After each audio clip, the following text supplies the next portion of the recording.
Se me ha invitado para comentar un poco sobre las fases del proceso de contratación y qué aspectos podemos modificar en el mismo. He graficado las fases del proceso de contratación a través de esta imagen. Como sabemos, las fases del proceso de contratación son tres fases claramente diferenciadas y cuya presencia es transversal en los diversos objetos contractuales.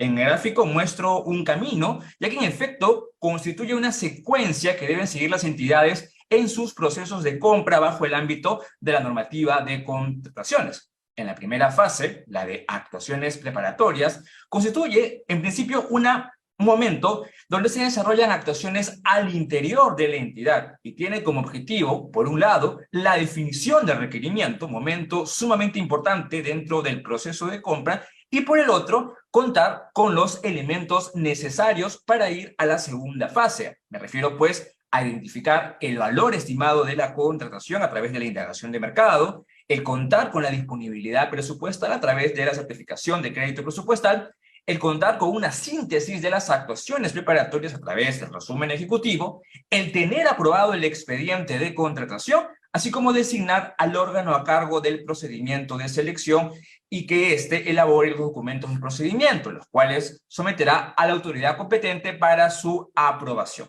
Esto es lo que se desarrolla en esta primera fase. La segunda fase es la fase de selección, que tiene dos grandes objetivos. Por un lado, elegir y contratar al proveedor. Respecto de la selección del proveedor, esto se va a hacer a través del empleo de alguno de los métodos de contratación, donde por un lado tenemos a los procedimientos de selección, estos 8 tipos de procedimientos, y por el otro al método especial de contratación, que en la actualidad es solo uno, el catálogo electrónico de acuerdo marco. Deberá utilizarse el que corresponda según las características de cada contratación. Por otro lado, para el perfeccionamiento del contrato, la entidad debe emplear el procedimiento, requisitos y disposiciones previstas en la normativa de contrataciones, tanto en la ley como en el reglamento, a efectos de vincular a la entidad con el futuro contratista. Finalmente, en la fase de ejecución contractual, las partes, entidad y contratista, van a ejecutar las prestaciones que le corresponden. El contratista entregará el bien, prestará el servicio o ejecutará la obra, mientras que la entidad efectuará el pago, entre otras de sus obligaciones esenciales. Bajo estas disposiciones se desarrolla el ciclo de la compra pública. Esta fase se ha mantenido a lo largo de las distintas modificaciones normativas. Si bien en la normativa inicial, en la ley 26850, esta tenía un énfasis más a la fase selectiva. Luego, con los distintos cambios que se han implementado en la norma, se han incorporado las otras dos fases. Debe mencionarse que el desarrollo de estas fases se da bajo las mejores condiciones de calidad, precio y oportunidad y en el marco de los principios que regulan las compras públicas. Sin embargo, hay dos aspectos que considero relevantes y que marcan el inicio y el fin del proceso de compra. En primer lugar, el identificar el problema que se busca atender, lo que en el marco de la normativa de inversión pública sería una especie de la brecha.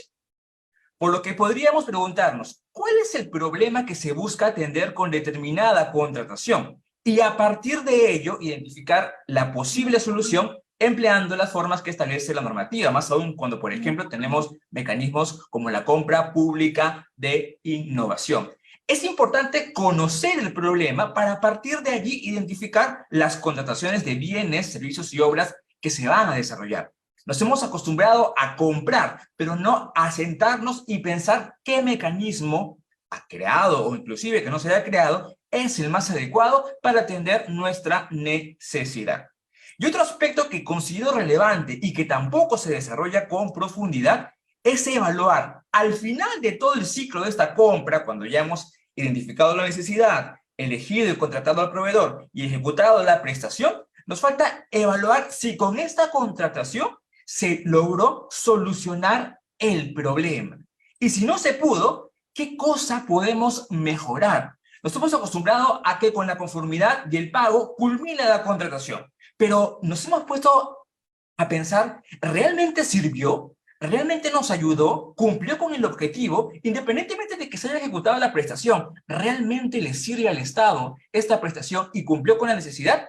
Creo que esa es una actividad muy importante que no estamos haciendo. Mi recomendación es como una práctica positiva sentarnos, tomarnos unos minutos, un tiempo, e identificar, ¿realmente pudimos cumplir con la necesidad o atender el problema? Y si no, ¿qué cosa podemos hacer para que en la siguiente contratación no vuelva a ocurrir lo mismo? Aquí también se podrían encontrar, por ejemplo, algunos vicios, algunas debilidades en la normativa que podrían generar la modificación de la misma. Creo que estos dos aspectos son sumamente relevantes en el ciclo de la contratación pública. Identificar correctamente el problema, luego pasar por las tres fases y finalmente conocer si esto ayudó o no a mejorar con la contratación.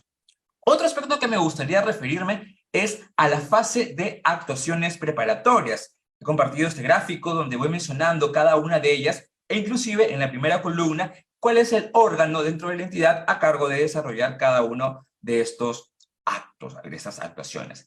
Aquí quiero referirme a dos momentos sumamente relevantes. Si hacemos historia, el OCE hizo un estudio ya hace algunos años sobre qué tiempo le toma a cada entidad, o en la mayoría de entidades, desarrollar esta primera fase. En el año 2012 se había identificado 74 días, en el año 2014 esto había llegado a 68.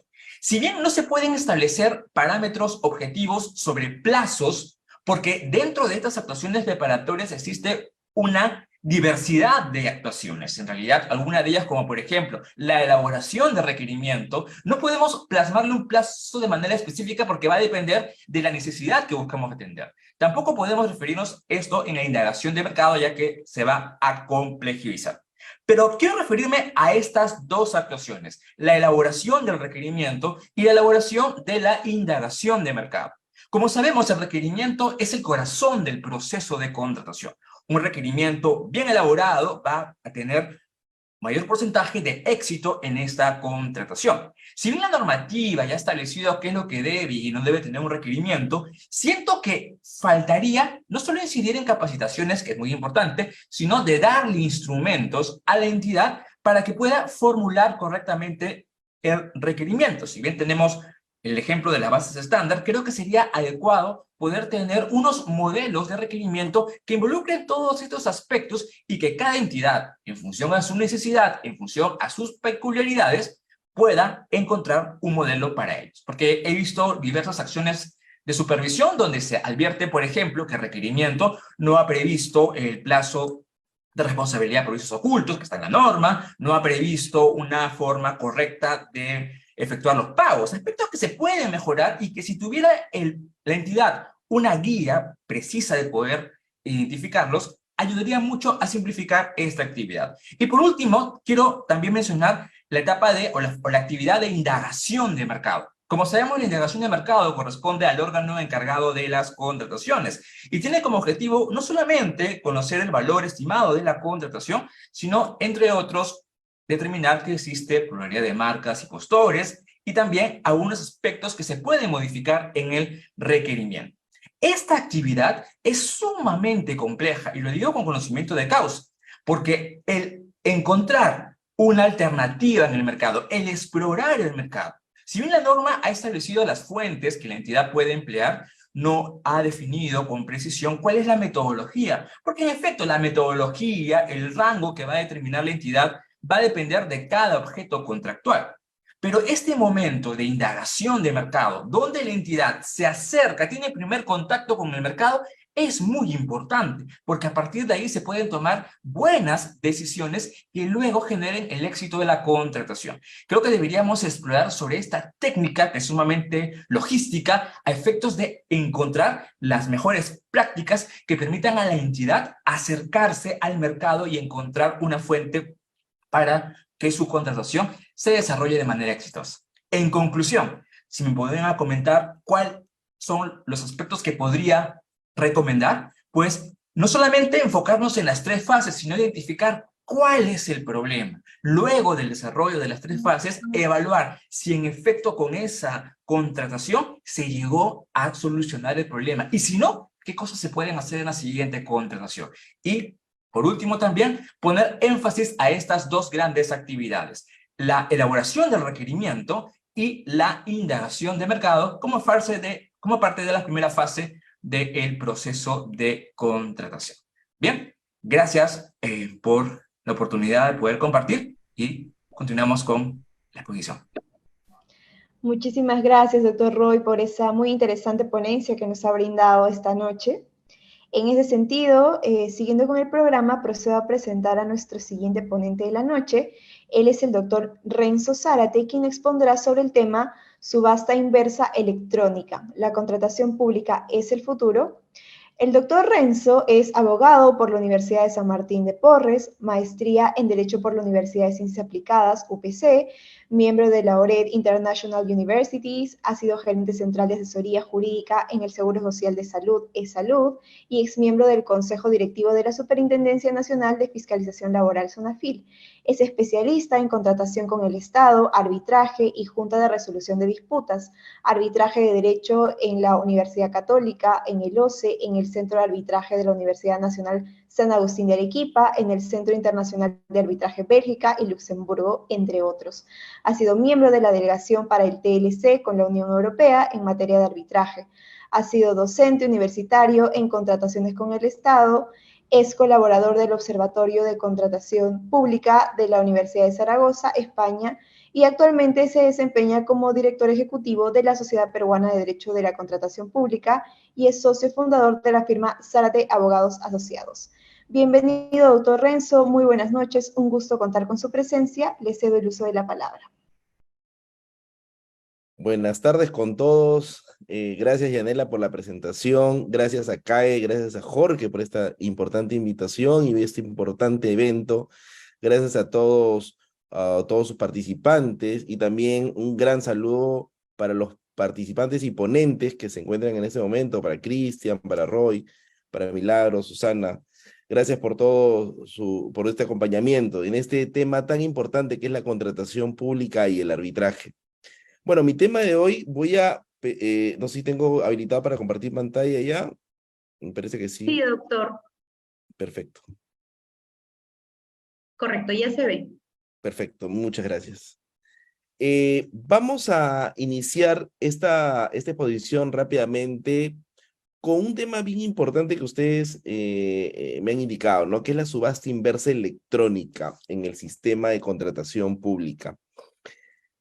Un punto muy neurálgico en este momento porque ha habido una modificación en el reglamento de la ley de contrataciones que lo vamos a señalar al final. La subasta inversa electrónica, como ustedes conocen, es un procedimiento de selección. Es decir, muchas veces se comenta que los procedimientos de selección muy conocidos son la licitación pública, el concurso, la adjudicación. Y a veces se deja de ver o de analizar otros procedimientos como es el de la subasta inversa electrónica. ¿Qué es la subasta inversa electrónica? Es un procedimiento de selección, como he indicado, donde se contratan bienes, servicios, incluidos en un listado de bienes y servicios comunes. Ahora, ¿cuál es la gran diferencia en esta subasta inversa electrónica o en este procedimiento de selección? Déjenme, creo que no está viendo. Ustedes me indican, por favor. Sí se ve, doctor. Ah, ya, perfecto. Ok. ¿Cuál es la gran diferencia? Que en este procedimiento de selección, el postor ganador es el que oferte el menor precio de los bienes y servicios que son objeto de la subasta.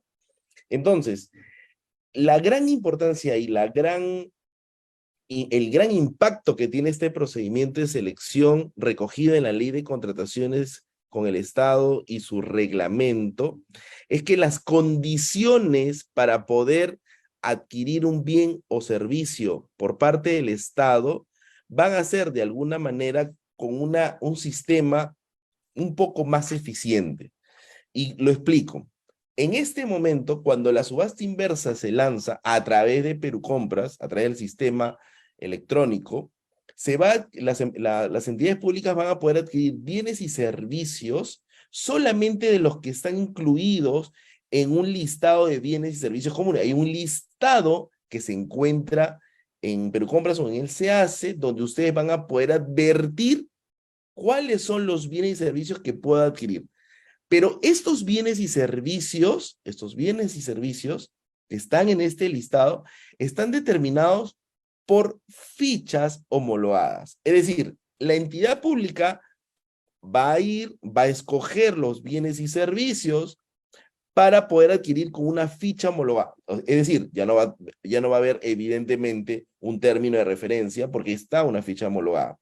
Sobre este proceso se va a iniciar un sistema por el cual el mercado se va a presentar y se va a escoger al que ofrezca el menor precio en la subasta. El menor precio va a ganar. Evidentemente tiene que haber 2 postores según la norma. ¿Dónde puede haber este acceso a la subasta inversa? Se realiza a través del sistema del SEACE que seguramente todo el mundo conoce, que es el OCE.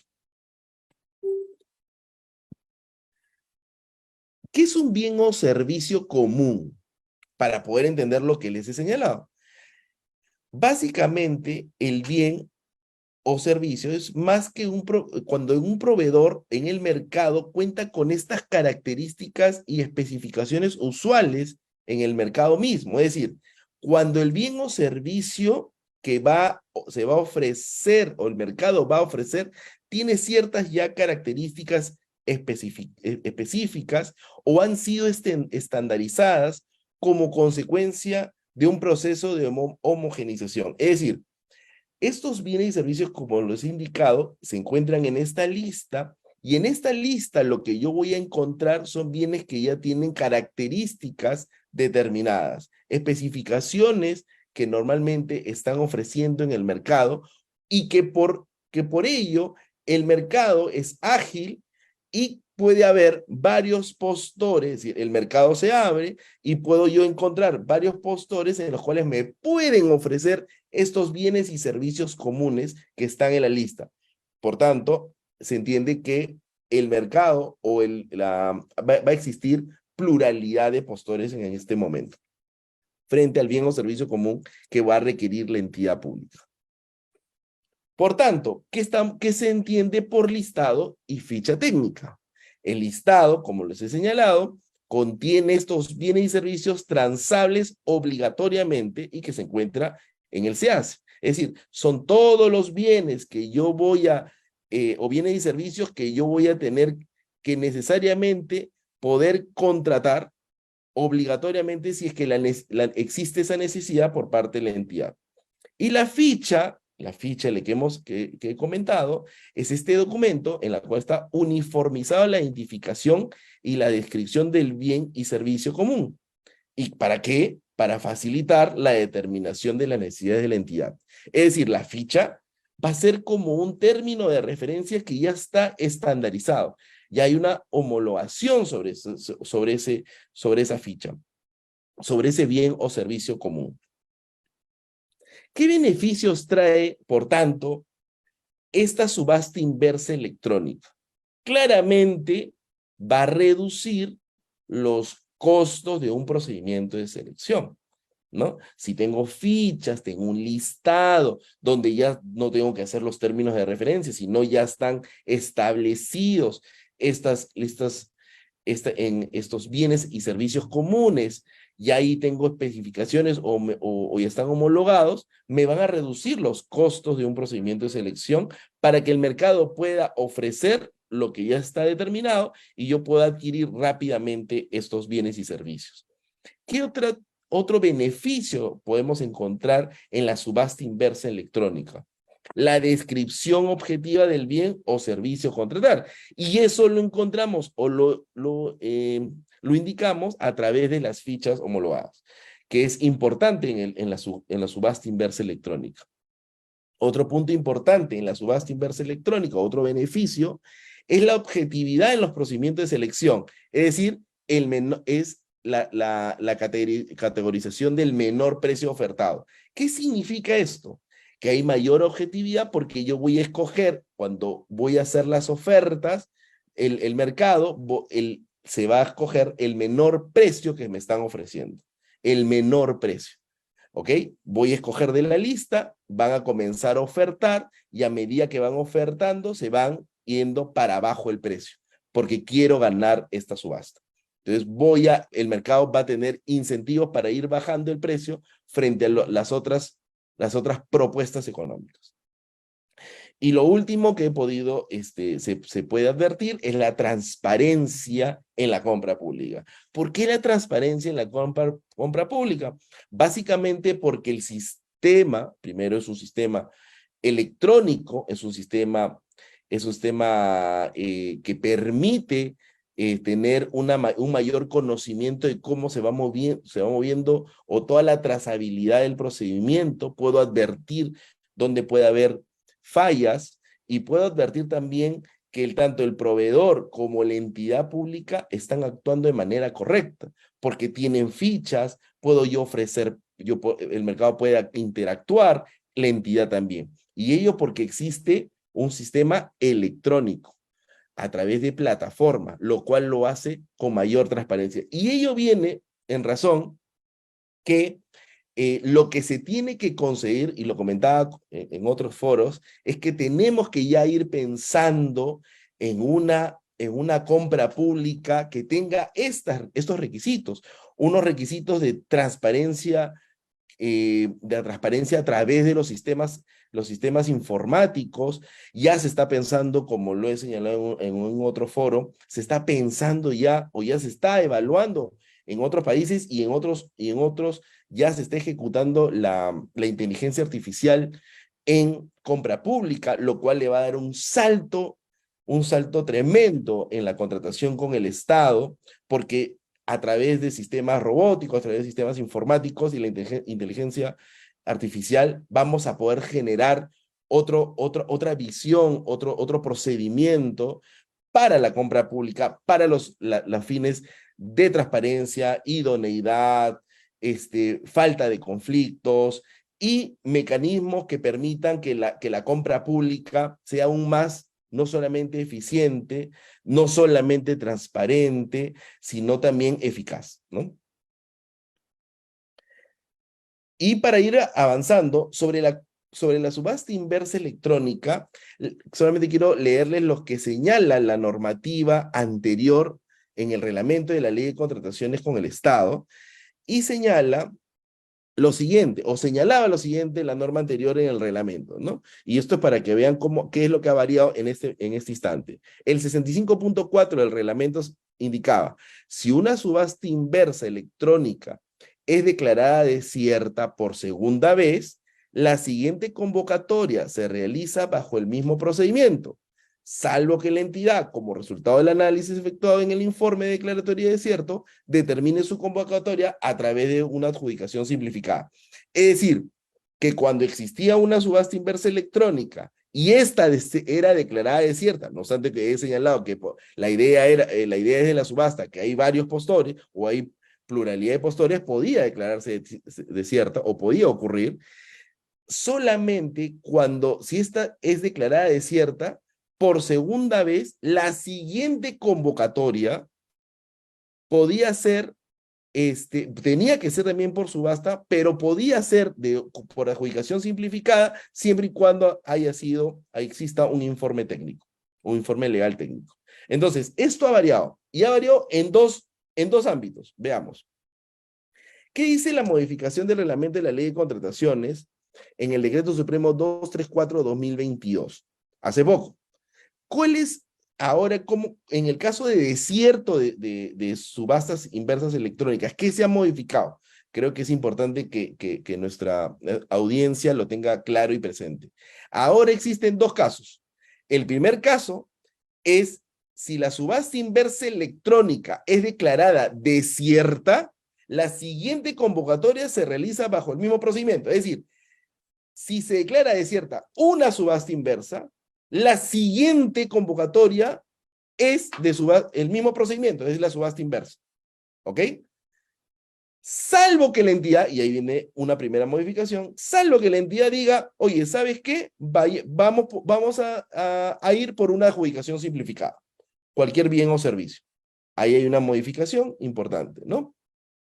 Evidentemente, lo que señala la norma, la modificación dice, las bases recogerán las características técnicas definidas en la ficha técnica y en el listado de bienes y servicios comunes.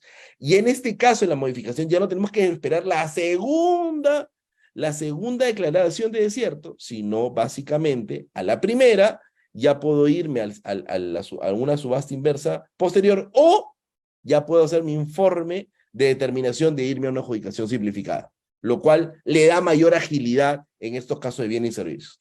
Pero, ya viene el pero, viene el segundo caso.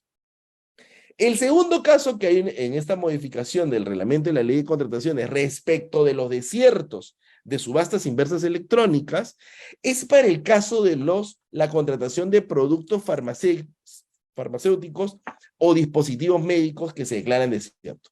Ya es una diferenciación, es una situación en la cual ya no estamos en bienes y servicios comunes, sino para un caso específico.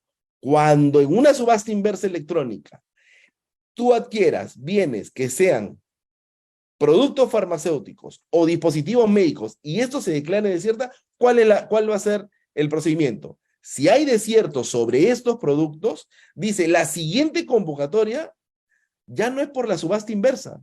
Dice, se realiza a través de cualquier procedimiento de la ley de contrataciones del Estado. Es decir, quien lanza la subasta y se le declara desierto, para el caso de productos farmacéuticos o dispositivos médicos, es decir, para el caso, por ejemplo, del Ministerio de Salud, MINSA, o del Seguro Social de Salud, que es ESALU, que adquieren bienes y servicios por productos farmacéuticos y dispositivos médicos que lanzan por una subasta inversa y se les declara desierto, ya no van a ir a la segunda, ni tampoco van a tener que ir por una adjudicación simplificada, sino inmediatamente, si se le declara desierta la primera, el siguiente procedimiento va a ser cualquiera que ellos decidan cuál es el procedimiento que van a escoger. Simplificada, u otro procedimiento que ellos estimen. Puede ser una contratación directa o lo que ellos crean conveniente o lo más eficiente para la entidad. Es más, la norma dice algo muy importante cuando se le declara desierto en una subasta inversa. Dice, en el caso de MINSA y ESALU, pueden realizar la siguiente convocatoria conforme a lo dispuesto en el presente numeral, es decir, lo que he señalado, cualquier otro procedimiento después del desierto, o en la 20ª disposición complementaria final de la ley de contrataciones. ¿Qué dice esta 20ª disposición complementaria? Es decir, si ESALU y MINSA lanzan un proceso de subasta inversa electrónica y van a adquirir productos farmacéuticos o dispositivos médicos y se le declara desierto, o sea, por ejemplo, en el caso de MINSA, Cenares, y en el caso de Salud, el CEAVE, si se le declara desierto, lo que va a ocurrir es que ellos, la siguiente convocatoria que hagan, pueden escoger cualquier procedimiento de selección. Y la norma dice, aún más, pueden optar por aplicar la 20ª disposición complementaria final, es decir, compras internacionales, porque dice, puedes comprar al proveedor no domiciliado. Estos puntos son importantísimos, porque frente a estas entidades del sector salud que no llegan a adquirir los bienes el bien y servicio por subasta inversa electrónica, la norma le dice, ándate a otro procedimiento de selección, cualquiera que tú quieras, o cómprale al proveedor no domiciliario, evidentemente cumpliendo con lo que establece la norma. Es decir, se abre una posibilidad. ¿Por qué ha habido este cambio? Evidentemente, se ha señalado que a veces cuando se lanzaban los procesos, seguramente en un momento los proveedores el mercado no se presentaba a la subasta inversa. Entonces había un solo proveedor. Y con un solo proveedor la subasta se cae. La subasta inversa se cae, la electrónica. Entonces no me presento. Y yo hacía que se vaya a una primera, a una segunda, y entonces no generaba los incentivos que yo quería para que esto sea más eficiente. La norma ha cambiado, hay sus detractores, evidentemente, pero esto es lo que propone la modificación en el caso de subasta inversa electrónica. Muchas gracias a todos y estoy yendo a cualquier pregunta. Muchísimas gracias, doctor Renzo, por esta excelente ponencia que nos ha brindado. A continuación, procedo a presentar a nuestra última ponente de esta primera mesa. Ella es la doctora Milagros Gómez, quien esta noche expondrá sobre el tema lucha contra la corrupción en la contratación estatal. La doctora Milagros es abogada por la Universidad de Lima, cursando una maestría en contratación pública en la Universidad de Ciencias Aplicadas UPC, con estudios de posgrado en contrataciones con el Estado por la Universidad de SAN, Compliance y Buenas Prácticas Corporativas por la Universidad del Pacífico, Derecho Civil Patrimonial por la Universidad de Salamanca, España, y Business Law por McGill University, Canadá. Más de 20 años de experiencia profesional local e internacional como directora legal y gerente general en empresas transnacionales y como socia y abogada asociada en estudios de abogados de primer nivel, con experiencia en la defensa judicial, arbitral y administrativa. Habilidades para procesos de negociación a nivel local e internacional, ejecutiva senior y miembro de la alta dirección, directorios, comités ejecutivos locales e internacionales, expositora y ponente en congresos nacionales e internacionales y autora de diversos artículos publicados en revistas especializadas. Muy buenas noches, doctora. Le cedo el uso de la palabra. Gracias, Yanela. Primero, quiero agradecer al Círculo de Arbitraje con el Estado por esta invitación y también felicitarlos por su 6º aniversario de fundación. Igualmente, muy contenta de compartir esta mesa de trabajo con mis colegas, ¿no? Y sobre todo agradecer a todos los que se encuentran en estos momentos conectados para escuchar estas ponencias. Como lo ha dicho Yanela, a mí me toca hablar en esta oportunidad de la lucha contra la corrupción en las contrataciones públicas. Y para comenzar, me gustaría compartir con ustedes algunos datos de la Contraloría General de la República respecto del perjuicio económico que el Perú ha sufrido por concepto de la corrupción en el año 2022. Este perjuicio económico equivale a 24.419 millones de soles, que representa el 13.4% del presupuesto del año pasado a nivel nacional. Y quiero tomar las palabras del Contralor. Él dijo lo siguiente: con estos recursos públicos que hemos perdido, 24.000 millones de soles, se podría haber eliminado la pobreza en el Perú. Al menos aliviarla mínimo 2 años de este problema que sufren millones de peruanos. Yo me hago la siguiente pregunta: ¿cuántos colegios, hospitales, carreteras, puentes, agua potable, viviendas, etcétera, etcétera, hubieran podido tener los peruanos que menos tienen? Sin embargo, esos 24.000 millones de soles se quedaron en manos de corruptos. Para poder hablar sobre la lucha contra la corrupción en las contrataciones públicas, primero es importante que entendamos qué es corrupción. La corrupción es el mal uso del poder, público o privado, para generar un beneficio indebido, económico o no económico, directo o indirecto, ¿no?, por parte de un funcionario público, un privado o un ciudadano de pie. Somos conscientes que estamos viviendo una grave crisis de corrupción en las contrataciones públicas. Nos enteramos todos los días a través de los medios de comunicación.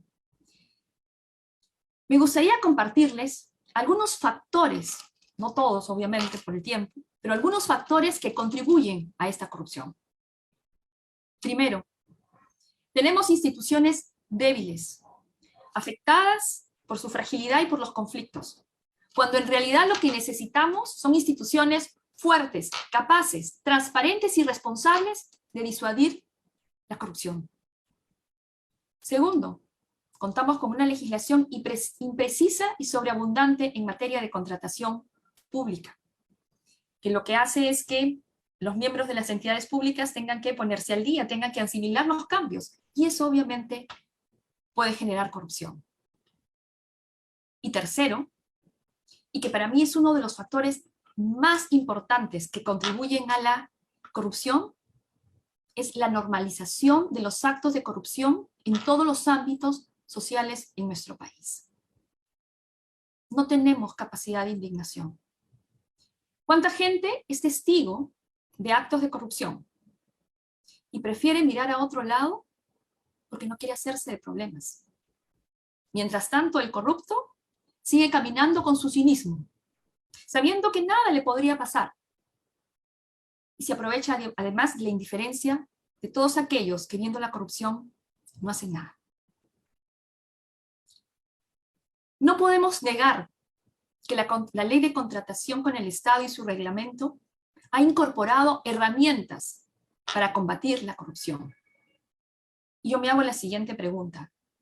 ¿Eso es suficiente? Veamos algunas de estas herramientas. Tenemos el principio de integridad, como uno de los principios rectores de la contratación pública. ¿Qué debemos entender por este principio de integridad? Son todas aquellas conductas, ¿no?, de los partícipes en todas las etapas del proceso de contratación. Y esta conducta debe estar realmente embestida de honestidad y de veracidad, para evitar cualquier acto indebido. Y en caso este acto indebido ocurriera, tener la capacidad de denunciar ante las autoridades de manera oportuna y directa. Otra herramienta con la que contamos, el SEACE, este sistema electrónico de contratación con el Estado, esta plataforma que agrupa información sobre los procesos de contratación. ¿Y qué es lo que se busca con esto? Reducir la posibilidad de contacto entre el funcionario público y el proveedor, para así poder mitigar y combatir la corrupción. Otra herramienta con la que cuenta nuestra ley de contrataciones públicas: las cláusulas anticorrupción, que deben ser incluidos en los contratos públicos. Podría seguir mencionando, pero por un tema de tiempo, aquí me voy a quedar. Pero me vuelvo a hacer la pregunta: ¿es suficiente contar con todas estas herramientas para poder luchar contra la corrupción? En mi opinión, no es suficiente. Son herramientas a corto plazo. Son actividades tácticas. Y lo que necesitamos trabajar es a largo plazo y a mediano plazo. Entonces, preguntémonos, ¿qué ha hecho el Estado peruano sobre el particular para poder tener una estrategia a mediano y a largo plazo? ¿O no ha hecho nada? ¿No? ¿Ha hecho algo o no ha hecho nada? Para esto, me gustaría retroceder en el tiempo y ubicarnos en el año 2016. Un informe de la OCDE que tiene que ver con las recomendaciones que le hizo al Perú para la lucha contra la corrupción. Y este informe, en resumen, dice lo siguiente: Perú, tú lo que necesitas es pasar de una cultura reactiva, de una cultura de casos, a una cultura de integridad, a una cultura preventiva. Lo que necesita el Perú es un sistema de gestión de integridad pública que sea eficaz, que sea coherente y que sea integral.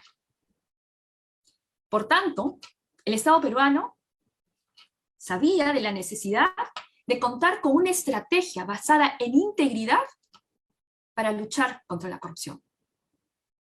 ¿Qué debemos entender por integridad pública?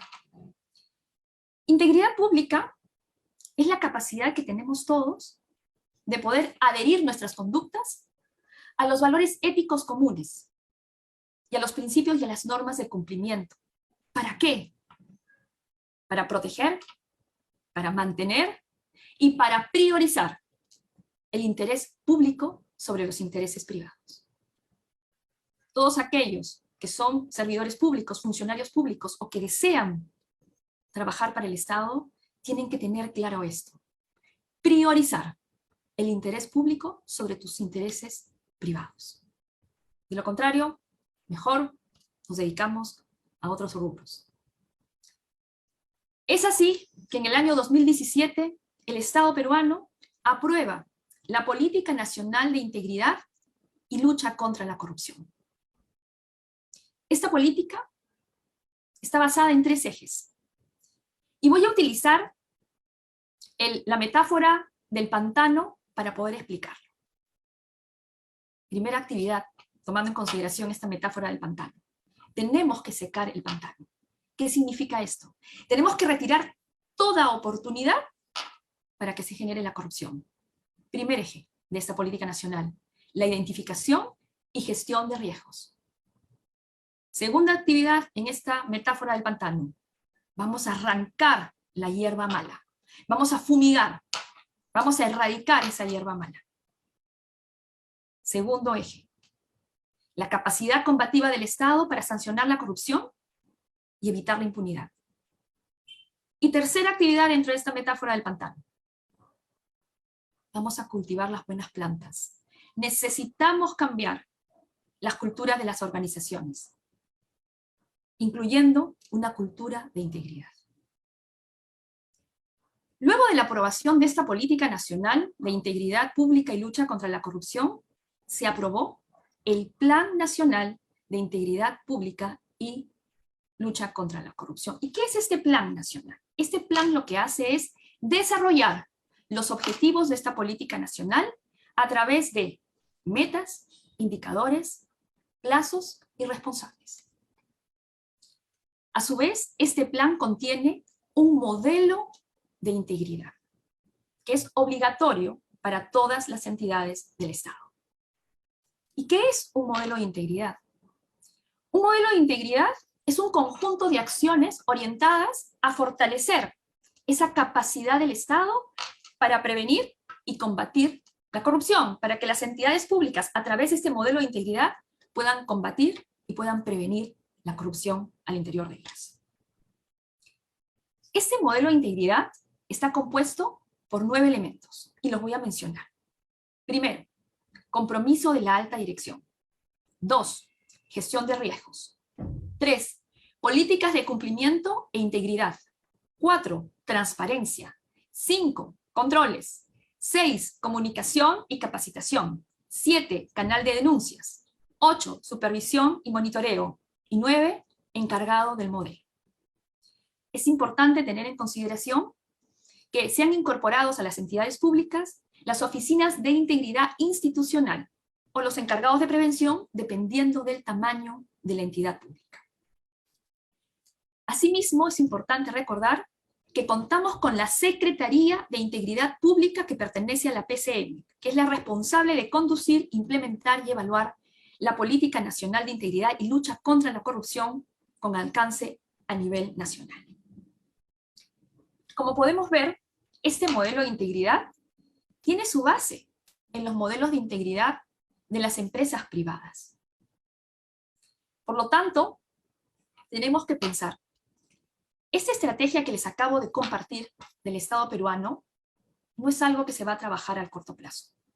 Por el contrario, es una estrategia que tenemos que trabajarla a mediano y largo plazo. En efecto, la Secretaría de Integridad Pública de la PCM lleva a cabo monitoreos para ver los avances en la implementación y aplicación de este modelo de integridad en las diferentes entidades del Estado. Para ello utiliza una herramienta que se llama el ICP, que es el Índice de Capacidad Preventiva contra la Corrupción.